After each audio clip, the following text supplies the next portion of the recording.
In our last class, it was perfectly clear that the deposit is one contract and the loan is another contract, and that in a deposit of a fungible good in general, and of money in particular, a general legal principle applies, and the depositary who receives the good has the obligation to maintain intact 100% of the tantundum, which in banking terms we referred to as a 100% reserve ratio.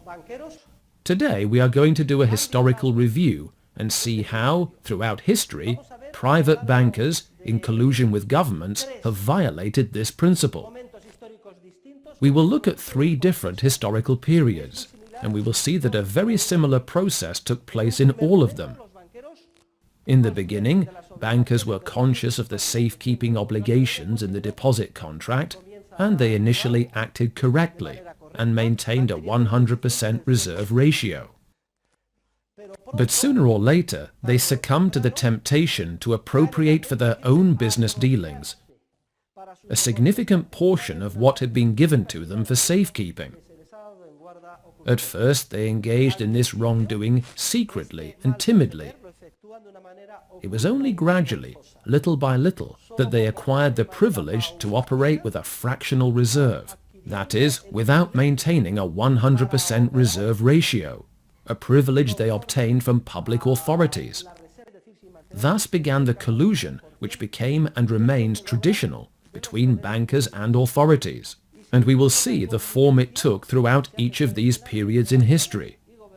When banks began to operate outside the law, very similar economic effects appear, as we will see in all these historical periods. Speculative bubbles emerge, artificial economic expansion, or irrational exuberance, as Alan Greenspan would say, which sooner or later reverts in the form of a profound financial crisis and an economic recession, and then the whole process begins again. It is fascinating to analyze these cases so that we become aware of how the banking system has evolved to its current state. In Chapter 2 of my book, Money, Bank Credit and Economic Cycles, I discuss why bankers give in to temptation, which is very great. In Chapter 4, we will see how the exercise of fractional reserve banking permits the creation, from nothing, of means of payment. But just to give you an idea now, the temptation is extremely strong. As soon as bankers receive money for safekeeping, they begin to think and to rationalize, well, this money I have here, month after month, year after year, is sitting idle, and the depositors are not coming to ask me for it. This is the same temptation the unfaithful cashier faced. I am not doing any harm if I appropriate a portion, do business with it, keep the profit, and then replace the deposit before the depositor comes back to ask for it. As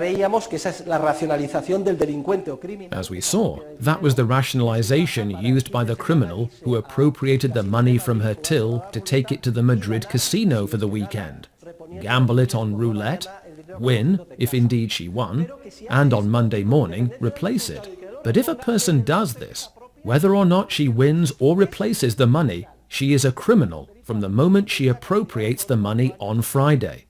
She has committed the crime of misappropriation, which is punishable by 4 years in jail. Well, this is exactly what happened at the dawn of fractional reserve banking. However, the profit in this business does not arise solely because a person appropriates an apparently idle good for his own business deals, keeps the proceeds, and later replaces the good before depositors find out. The source is deeper still. I am jumping ahead 2 lessons. In Chapter 4, we will see that the fractional reserve banking system as a whole is capable of generating money from nothing on a huge scale. Just to give you an idea, what bankers do is to say, if I am going to maintain a reserve ratio of 10%, keeping the real money that I have, I will create loans from nothing for 10 times the amount of it, and the only collateral for them will be an accounting entry.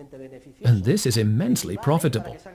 To give you an idea, it is as if I had the power to do the following: to take a piece of paper, who will give me a piece of white paper, to write worth 10,000 euros, Here, Anastasia, and to lend Anastasia 10,000 euros.